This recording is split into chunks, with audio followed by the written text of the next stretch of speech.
This is Jilliana Ranicar-Breese, and I have the pleasure of seeing again James, who is the events manager for the Logos Hope ship. How would you describe the ship exactly, James? Well, we often describe ourselves as the largest floating book fair in the world, and with 5,000 different titles on board, it's quite easy to see how. So you're a floating bookshop, really?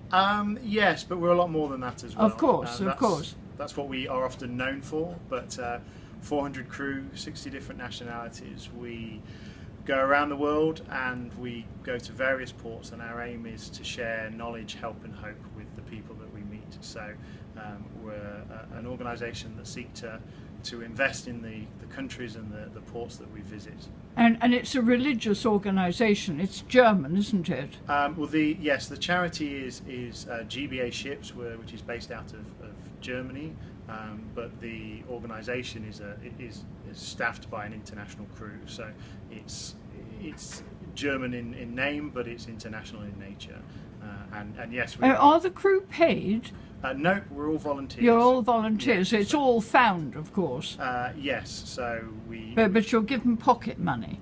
Yes, we get some pocket money from the ship to cover some of our basic expenses of going out and things like that. But all of our needs are covered by the ship. What about the flight? For example, I met you on the flight from London to Bogota. Do they pay for your flight? Depending on how long you're staying for will depend on whether they can afford to cover the costs of all of your flights or parts well, of your you're flights. On a 2-year contract, aren't you? Yeah, well, 3 years now. 3, but, yes. Yes, so they cover some of my flights. When we met, I was actually going home for Christmas to surprise my family, so that was actually a treat. An extra. Yeah, yes. That was a treat by my brother for nice. for the Christmas nice. period. So I was quite blessed for that one. Yeah.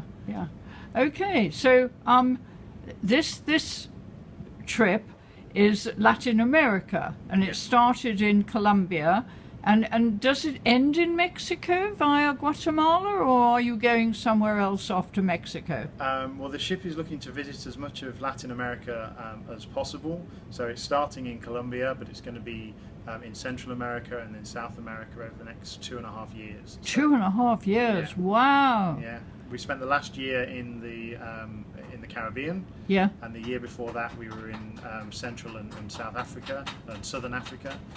And then before that, which was before I was involved, it was over in Asia as well. So now how did you get involved? Tell me how you got involved. Well, I heard about the ship back when I was a teenager, which was a scarily long time ago now, but I don't know, you're not that old. Yeah, it feels a while. You said you were 17 at the time. Yeah, about that.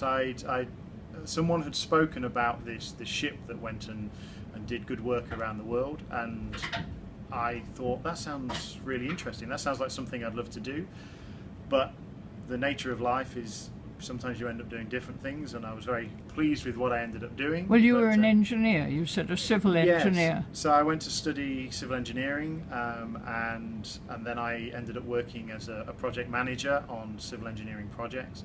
In England? In England, that's right, yeah. And I enjoyed it for the most part, but in recent years I started to get that feeling of itchy feet. Yeah, maybe there's something else that I should be doing, maybe there's something else God is calling me to do. So you didn't have an epiphany or anything? Not really. I had a moment with a colleague where I was sat there discussing, and I was saying I've always wanted to go and join this ship. So the ship was a dream?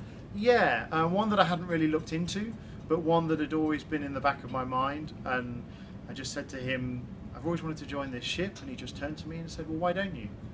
I thought, that's a very good point. How long ago was that? That was probably about 3-4 years ago. And how did you?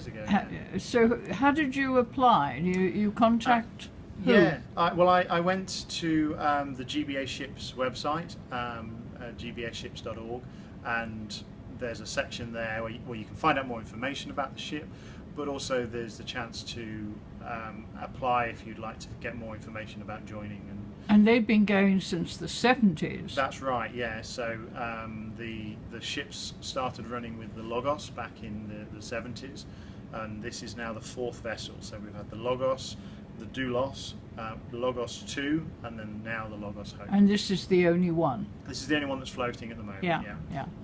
So, and is, by far one of our biggest vessels that we've had.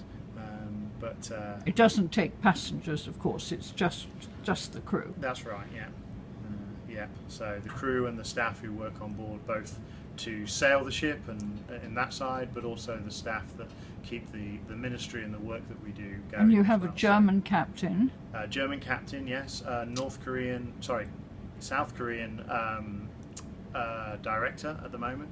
And the chef is, the cook, I should say. I think he's from Malaysia, you said, yes. And and apparently the majority of people, the majority of crew are British.